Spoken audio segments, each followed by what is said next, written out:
44 നദികൾ, 34 കായലുകൾ, ശുദ്ധജല തടാകം, ഇതെല്ലാം കുളങ്ങൾ ഇഷ്ടം പോലെ ഇതെല്ലാം ചേർന്ന് വളരെ മനോഹരമായിട്ട്, അതാണ് ഗോഡ്സ് ഓൺ കൺട്രി എന്ന് വെറുതെ പറയല്ല, ഇങ്ങനെയുള്ള എല്ലാം കൂടെ ചേർന്ന ഒരു സ്ഥലം വേറെ ഇല്ല. അതേപോലെ ഡാമുകൾ, നമുക്ക് കേരളത്തിൽ എത്ര ഡാം ഉണ്ടെന്ന് അറിയാവുന്ന ആരെങ്കിലും ഉണ്ടോ? അതറിയാൻ ഇവിടെ വരില്ലല്ലേ? അല്ലേ? 8 62 ചേട്ടനൊരു കയ്യടി ഉണ്ട് അല്ലേ?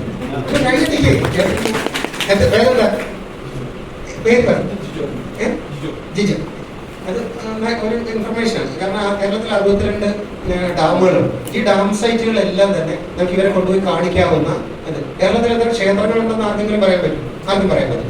കാരണം എന്റെ പഞ്ചായത്തിൽ തന്നെ ഒരു 5-10 ക്ഷേത്രമുണ്ട്. അപ്പൊ ഇവിടെ എല്ലാം ഉത്സവം, ഈ ഉത്സവ കാഴ്ചകളൊക്കെ നമുക്ക് ഈ കാണിക്കാൻ പറ്റിയ കാര്യങ്ങളാണ്. ഇതിനകത്ത് കുറെ കണക്കുകളുണ്ട്. അതായത് ഒരുപാട് വരുമാനം ഈ വരുമാനം എല്ലാം നേടിയെടുക്കുന്നത് സ്റ്റാർ ഹോട്ടലുകാർ, conductor tour operators, Kovalam, Kumarakom, അതേപോലെ കൊച്ചി, അതേപോലെയുള്ള ഇത് ഇപ്പൊ പിന്നെ കടപ്പുറത്തൊക്കെ കുറെ പേരൊക്കെ പോകുന്നുണ്ട്. നമ്മുടെ കോഴിക്കോട്, ആലപ്പുഴ ബീച്ച് ഇങ്ങനെയൊക്കെ പോകുന്നുണ്ട്. ഇവരാണ് ഈ പൈസ മുഴുവൻ അടിച്ചെടുക്കുന്നത്. അപ്പൊ ഇത് നമ്മുടെ കർഷകർക്ക് കിട്ടാനുള്ള ഒരു നല്ല മാർഗം ഫാം ടൂറിസത്തിന് ശ്രദ്ധിക്കുക എന്ന് പറഞ്ഞാൽ മഴ കൊള്ളാൻ വേണ്ടി ആളുകൾ വരും.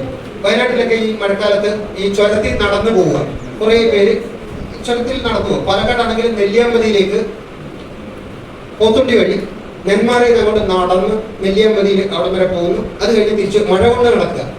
നമുക്കൊക്കെ കുട പിടിച്ച് നടന്നാൽ തന്നെ പനി വരും. അപ്പൊ ഈ മഴ കൊണ്ട് നടക്കാൻ വേണ്ടിയിട്ട് ഇത് മൺസൂൺ ടൂറിസം എന്നതിന് പേരിട്ടാണ്. പിന്നെ ഈ ഉഴിച്ചിലും പിഴിച്ചിലും വരുന്ന ഹെൽത്ത് ടൂറിസം വളരെ ഫ്ലറിഷ് ചെയ്യുന്ന വലിയ ഗംഭീരമായിട്ടുള്ള കാര്യം. അതിനെ പറ്റിയുള്ള ഡീറ്റെയിൽസ് ഒക്കെ ഞാൻ പിന്നെ പറഞ്ഞുതരാം. ഇത് ഉണ്ട്. പിന്നെ അതേപോലെ ഈ നമ്മുടെ പിൽഗ്രിം ടൂറിസം എന്ന് പറഞ്ഞാൽ ശബരിമലയ്ക്ക് പോകാനായിട്ട് വരുന്നവരില്ല. ശബരിമലയ്ക്ക് അപ്പുറത്തെ കയറിയാൽ മതി. അത് എവിടുന്ന് വരുന്ന ആരും വന്ന് എന്ത് വന്ന് ജാതിയില്ല, മതമില്ല, ഒന്നും അങ്ങനെ ധാരാളം പേര് വരുന്നു. കെട്ട് നിറയ്ക്കുന്ന ചടങ്ങ് കാണാനായിട്ട്. കെട്ട് നിറ ചടങ്ങ് കണ്ടിട്ടുണ്ടായിരുന്നു, മലപ്പുറത്തൊക്കെ കണ്ടിട്ടുണ്ടോ?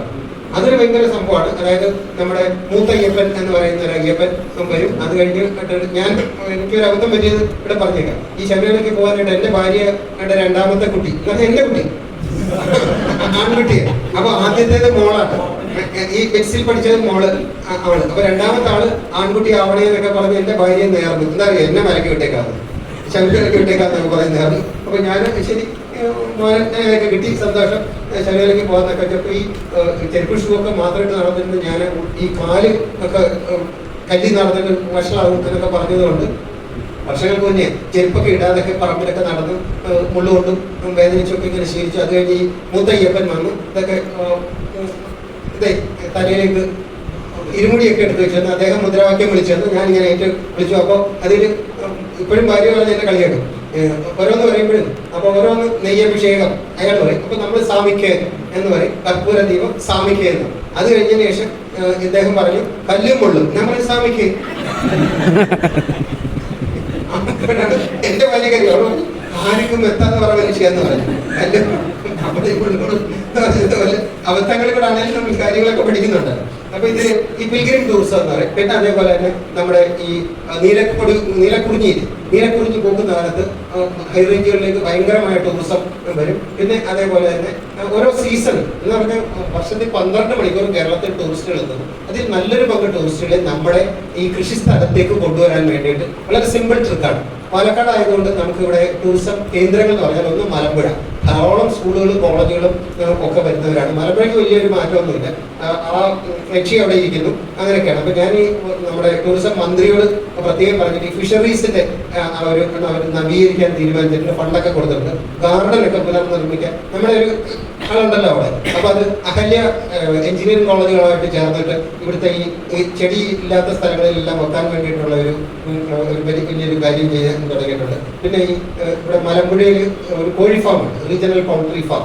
അതിനോട് ചേർന്നിട്ട് life stock management training centre എന്ന് പറഞ്ഞ ട്രെയിനിങ് സെന്റർ ഉണ്ട്. അതിൽ ഈ കേരളത്തിൽ ലോകത്ത് വളർത്തപ്പെടുന്ന എല്ലാ പക്ഷികളുടെയും ഒരു ബേർഡ് പാർക്ക് ഉണ്ടാക്കാൻ വേണ്ടിയിട്ട് ഉള്ള തീരുമാനം എടുത്തു. ഞാൻ ഈ ജില്ലാ ആസൂത്രണ സമിതിയിലെ ചെയർമാനാണ്, മൃഗസംരക്ഷണ ക്ഷീര സബ് കമ്മിറ്റിയുടെ ചെയർമാൻ. ഇതൊക്കെ കാണാം. ഇപ്പൊ മലമ്പുഴയിൽ വരുന്ന ആളുകളല്ല ഇപ്പൊ ഒരു വളരെ സിമ്പിളായിട്ട് ഞാനിത് ലളിതമായിട്ട് പറയുന്നത്, ക്ലാസ് എടുത്ത് ഇങ്ങനെ പോലെ വർത്തമാനം പറയുന്നതാണ്, നിങ്ങൾക്ക് കഴിയുന്നതാണെന്ന് ബോധ്യപ്പെടുത്താൻ വേണ്ടി ഞാൻ പറയാം. മലമ്പുഴയിൽ ഒരു ബസ്സിൽ 45 പേര് ടൂറിസ്റ്റുകളായിട്ട് വരുന്നു, ഇറങ്ങുന്നു. ഇവര് മലമ്പുഴ വിട്ടാൽ ഉടനെ ഇപ്പൊ വരുന്ന എവിടെയാ അറിയും? രാമശ്ശേരി, എന്റെ വീടിന്റെ അടുത്ത് ഭുവനേശ്വരി അമ്മയുടെ വീട്ടിലേക്ക് ഒരു ബസ് വന്നിറങ്ങും. എന്ന് പറഞ്ഞാൽ മലമ്പുഴ കണ്ടവർ പിന്നെ വരുന്ന അങ്ങോട്ടാണ്. അവിടെ വന്ന് ഇറങ്ങി കഴിഞ്ഞു കഴിഞ്ഞാൽ ഉച്ചഭക്ഷണത്തിനാണ് അവിടെ വരുന്നത്. അവിടെ വന്നു കഴിഞ്ഞാൽ തവിട് കളയാത്ത അരി കൊണ്ടുള്ള ചോറ്, ഇടിച്ചക്ക കൊണ്ടുള്ള ഉപ്പേരി, കൊണ്ടാട്ടം, തൈര്, മോര്, ഇതൊക്കെ ആയിട്ടൊരു വെജിറ്റേറിയൻ ഊണ് ഇല വെട്ടിയിട്ട് ഇവർക്ക് കൊടുക്കും. ഇല ഇട്ടിട്ട്, അല്ലാതെ ഷവർമയും മറ്റേ കുഴിമന്തിയൊന്നും അല്ല. ഇത് ഇങ്ങനെ ഒരു സിമ്പിൾ ഒരു ഊണ് കൊടുക്കും. അവിടെ വന്നു കഴിഞ്ഞാൽ ഒരു വെൽക്കം ഡ്രിങ്ക് കൊടുക്കും. വെൽക്കം ഡ്രിങ്ക് പറഞ്ഞു കഴിഞ്ഞാൽ അവിടെ ധാരാളം കൊയ്യാക്കയുണ്ട്. കൊയ്യാക്ക എന്ന് പറഞ്ഞാൽ അറിയോ നിങ്ങൾക്ക്? പേരക്ക. അപ്പൊ ഒരു 10 കൊയ്യാക്ക എടുത്ത് അതിനകത്തേക്ക് ഡ്രാഗൺ ഫ്രൂട്ട് എന്ന് പറഞ്ഞൊരു ഫ്രൂട്ട് ഉണ്ട്. അത് പല കളറ്, 3 നിറത്തിലുണ്ട്. വെള്ള, മഞ്ഞ, പിങ്ക് നിറത്തിൽ. ചുവപ്പെന്ന് പറയാൻ പറ്റില്ല, പിങ്ക് നിറം. ഇത് ഒരെണ്ണം കൂടെ മുറിച്ച് അതിനകത്ത് ഇട്ടിട്ട് മിക്സിയിലിട്ട് അടിച്ചെടുത്ത് കഴിഞ്ഞാൽ ഈ അളിഞ്ഞു പോകാവുന്ന കൊയ്യാക്ക, അതുപോലെ തന്നെ ഈ വിറ്റാൽ ആരും വാങ്ങാനില്ലാത്ത ഡ്രാഗൺ ഫ്രൂട്ട്, ഇതൊരു ഡ്രിങ്ക് ആക്കിയിട്ട്, അതായത് 20 കൊയ്യാക്കയും ഒരു ഡ്രാഗൺ ഫ്രൂട്ടും ഉണ്ടെങ്കിൽ 50 പേർക്ക് ഒരു വെൽക്കം ഡ്രിങ്ക് നമുക്ക് കൊടുക്കാൻ പറ്റും. ഈ വെൽക്കം ഡ്രിങ്ക് ഇവർക്ക് എല്ലാവർക്കും കൂടെ കൊടുക്കുമ്പോഴത്തേക്ക് ഈ വരുന്ന സന്ദർശകരെല്ലാം വീട്ടില് ഭാര്യ നല്ല ഒന്നാന്തര പാൽപ്പായസം വെച്ച് കൊടുത്താൽ കുടിക്കാത്തവര് ഇവിടെ വന്നു കഴിഞ്ഞാൽ അതെല്ലാം കൂടി എന്നൊക്കെ പറഞ്ഞ് ഭയങ്കരമായിട്ട് ആസ്വദിക്കുകയും ഒക്കെ കഴിയും. അത് കഴിഞ്ഞതിന് ശേഷം അവര് ഈ നെൽപ്പാടം എല്ലാം പോയി കണ്ട്, 10 ഏക്കറാണ് ഭുവനേശ്വരി അമ്മയുടെ നെൽപ്പാടം. എക്സ്ട്രാ ഹൈ ഡെൻസിറ്റി ചക്ക, ജാക്ക്, വിയറ്റ്നാം ഡോർഫിന്റെ അത് കണ്ട്, മാന്തോട്ടത്തിൽ പോയി അതും കണ്ട് തിരിച്ചു വന്ന് പോകുമ്പോഴത്തേക്ക് ആളൊന്നിന് 500 രൂപ വീതം അവര് തന്നിട്ടു. അപ്പൊ 45 പെരുക്കണം 500 ആകുമ്പോൾ എത്ര രൂപയായി? ഇത്രയും കൃഷിക്കാർക്ക് ഒരു കണക്കില്ലേ? 22,500. ഇത് വാങ്ങിയെടുക്കാൻ വല്ല അധ്വാനമുണ്ടോ?